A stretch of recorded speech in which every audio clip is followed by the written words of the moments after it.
There's my new t-shirt, Please Don't Make Me Do Stuff, with Snoopy from the Peanuts. Of course, I'm a big Peanuts fan. This is for Mark at Mad for Vinyl, who also loves the Peanuts. Found this shirt, just had to have it. I thought it was perfect. So, anyway, back from my so-called vacation, I got to go down to the States and visit my family, and now we're back, and hopefully I'll be posting videos on more of a regular basis, and also visiting some of my friends, some of the people in the vinyl community a little more often. Thanks for being patient and waiting for me to get this part of my life over. Of course, now I've moved to the great town of Edmonton, Alberta, and we're loving it here. Fortunately, we're not having the major heat wave issues that everybody else seems to be having. We've been enjoying temperatures ever since I've been here that have ranged from, around 45 degrees at night, all the way up to about 75 degrees during the day. A lot of times that's not even shorts weather. So it's been very nice, actually. So I know that I'm in store for a lot of very cold days in winter months to come, but I think I'm ready for it. I've been warned. I already know that. I've lived in areas where it's been really cold before, so kind of know what I'm in for, but at least we got underground parking here, so that makes it nice too. So anyway, I wanted to go through some stuff that I found while I was down in the States. I picked up a few records for $1 a piece at secondhand stores. And then I also have been saying that I'm excited to check out some of the record stores here in Edmonton. Well, my wife and I have found some great antique malls within like 5 minutes of each other. We went to one of them, only planning on staying there for, maybe an hour at the most. And we ended up being there for 3 or 4 hours. I was stuck mostly in one corner where all the records were, lots and lots of records. It was like paradise for me, and I didn't even get to check out the rest of the place. So we will be back, and hopefully I'll be able to get some footage from there. So first of all, though, I'll show you some of the secondhand finds I found for $1 each, starting out with Carole King's Rhymes and Reasons. And not as good as her Tapestry album, but still a fairly good record nonetheless. And there's the label. Not even sure what the label name is, to tell you the truth. Ode Records.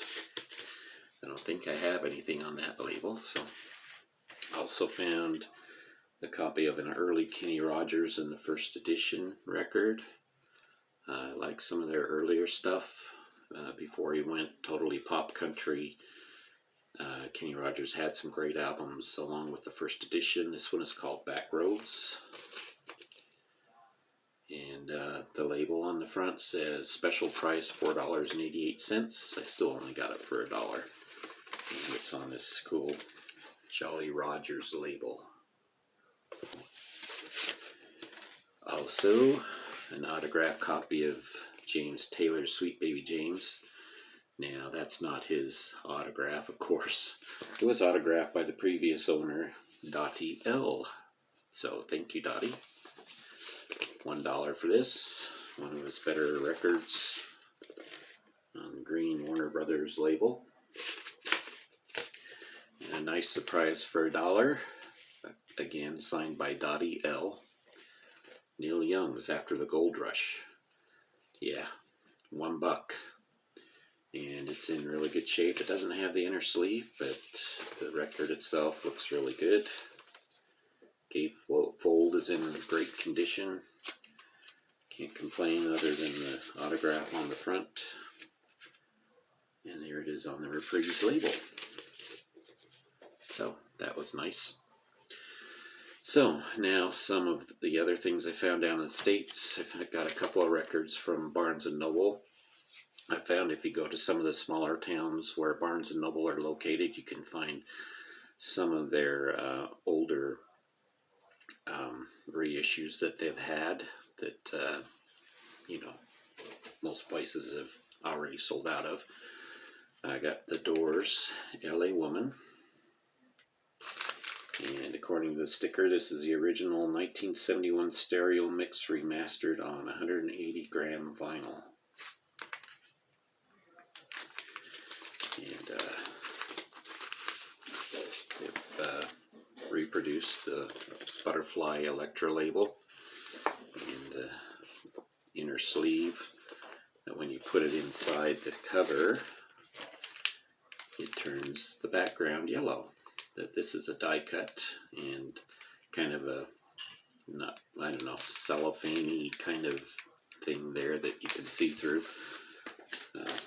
So I think most of you know what that looks like already. Dan at Stoner's Stash Box showed this one a while back and was telling him it would be great to be able to get a copy of that one for a decent price, but all the prices I've seen on it have been quite high. So I found a good price on this one at the Barnes & Noble, Undertow by Tool. And like I said, decent price, not $50 like most of them. It was $30, so I'd say that's a pretty good deal.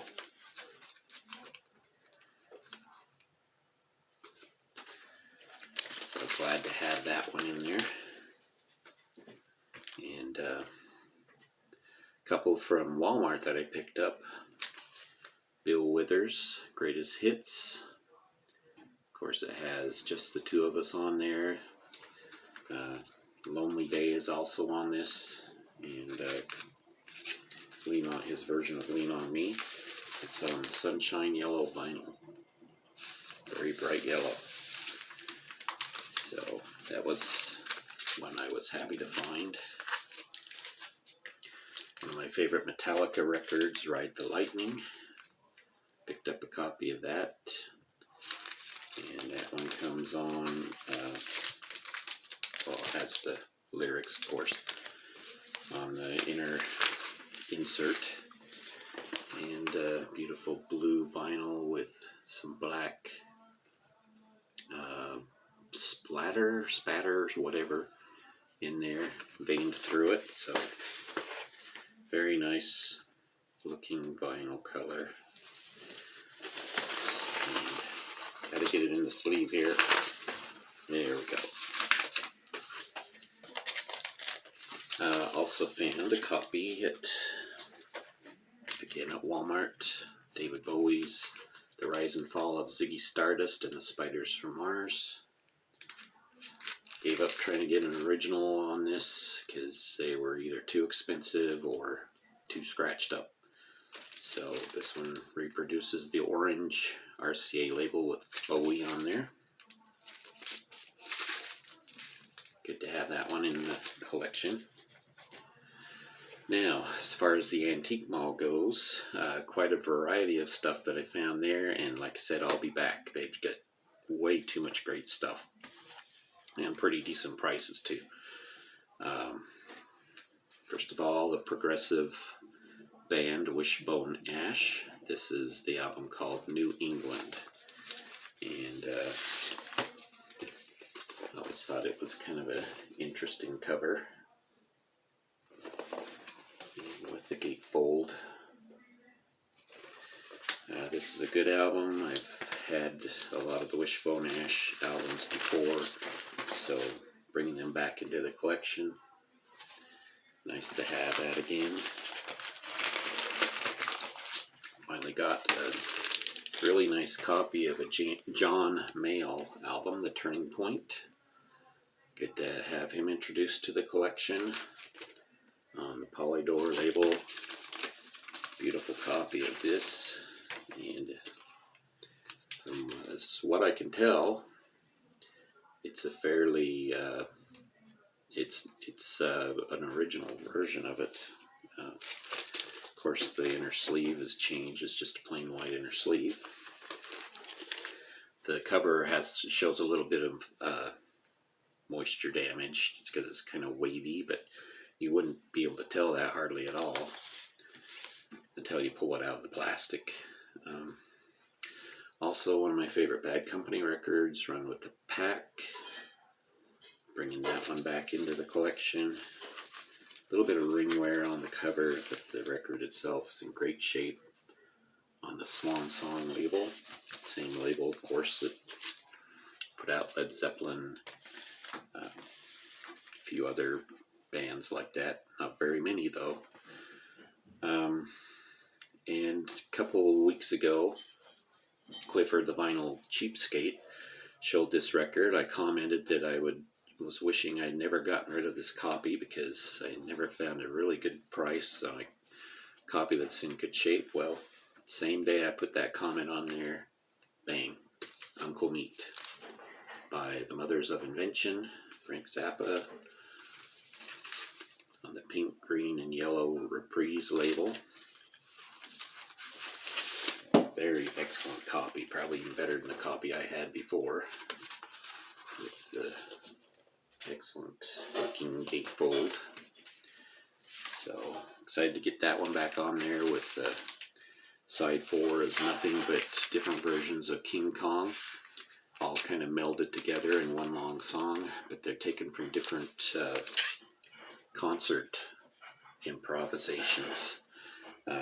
King Kong was used as an improv for a lot of Frank Zappa's shows. It starts out with the usual kind of a descending scale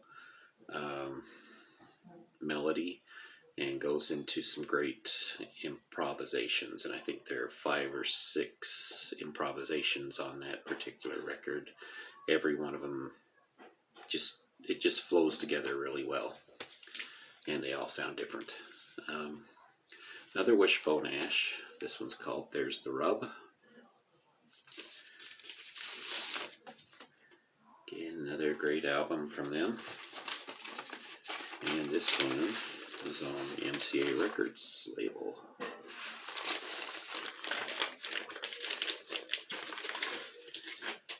Also another Bad Company record. This one is Rough Diamonds. This was the last record that Paul Rogers was lead singer on, at least back in the day. I think they've done one more lately that he sang on, but at the time, this was going to be their last one. This is the serrated die cut with the die cuts inside the record, inside the jacket itself. Take that out, you got those stars. Flip it around, you get a different 3 photos in the slot. So not one of their best albums, but there's some great songs on it anyway, so it's still worth picking up, especially if you're a Black Sabbath fan. Finally was able to get King Gizzard and the Lizard Wizard in my collection. This is my first album from them on vinyl. This one is from 2014. The name of it is I'm on Your Mind, Fuzz. The inner sleeve has the lyrics on one side, some photos on the other side. The back cover has the track listing. And it's just on black vinyl with a kind of a basic black with lightning bolts labels. This particular album I haven't heard, so it's kind of exciting to get one that I've not heard before. I do have some of their stuff on digital download, but this is my first vinyl copy from them. JT from showed this one not too long ago, maybe a couple months back. I mentioned I'm a big fan of The Primitive Man by Ice House, that particular album. This is their debut album, and he showed that and reminded me that I would like to add that to my collection. So got that one on a Chrysalis label. Shows A&M here, so it's not an original inner sleeve, but at least it's got the polyline or plastic lining in it. One of Van Morrison's best albums, Tupelo Honey. This has the title track on it, and also has the hit Wild Night, which John Mellencamp did a cover of, and one of my favorite Van Morrison albums. Mark at Mad for Vinyl reminded me that I used to love this record and found a good copy. Finally, Sheila E., The Glamorous Life. Yes, I love this album. Of course, one of Prince's artists, I guess you could say. He discovered her on the White Warner Brothers label.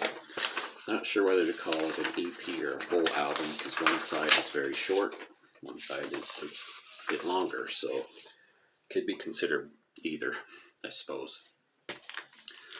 I grew up with this particular album, and it's my favorite UFO album, Obsession. Been looking for a great copy of that, and was able to score that one there. Very strange sleeve, of course, and it's also on chrysalis. Excellent album, though. I would consider it one of their best, and probably a good one if you haven't heard UFO. It's a good one to start on, I think.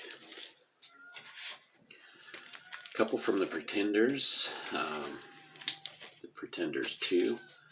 So now I've got their first 3 albums, which are my favorite albums from the Pretenders. This one was a little more heavy and not quite as much variety on it as what their debut album had. But I really have grew to like this. After several listenings, it took a little longer for it to grow on me, but I do love this album. And also their EP Extended Play. This one has 2 of the songs off of the Pretenders 2 album. Message of Love and Talk of the Town are on there, but also has Porcelain, which was not released on any other album before this. Cuban Slide, which is a great instrumental, also unreleased previously, and a live version of Precious. So, very good find on that one. Really excited about this one. Muddy Waters, Mud in Your Ear. This one has guests Otis Spann, Luther Johnson, George Mojo Buford, Francis Clay, and Sammy Langhorne. And there's the back of it with the tracks, if you can see that. But it's also great because it's on Muse Records and it's a promo copy. So excited to get that one. Just excellent shape. You don't find Muddy Waters in good shape, especially on an original pressing like that very often. This is the 3rd album from the band Cactus. I have their debut album, which is excellent. If you haven't heard them and you like blues rock and hard rock from the 70s, you really need to look into this band, Cactus. This is the album Restrictions. It's on the yellow Atco label. And great album from them. Picture on the back. And last but definitely not least, found a 2014 reissue of Ken's 2nd album. Tago Mago, I think is how you pronounce that. This is probably arguably Ken's best album. A lot of fans and a lot of critics would agree with that. It's one of their best albums, probably one of their most influential albums. A lot of krautrock bands have mentioned how influential this particular album is to their music.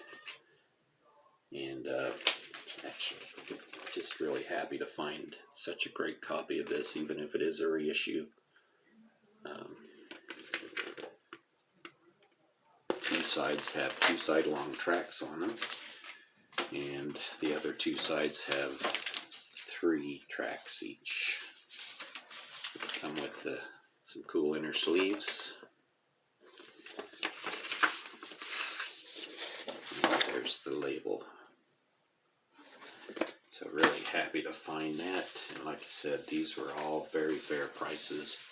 I was just excited to find it in the first place, so there you go. Got a lot of work to do to get to some of these record stores, and hopefully I'll be doing a lot more videos in the future now that things have kind of settled down. Hope to be doing some thread response videos and things like that. So I know that Garage Geek has challenged me to do, I don't remember which thread it was now, but I'll get it.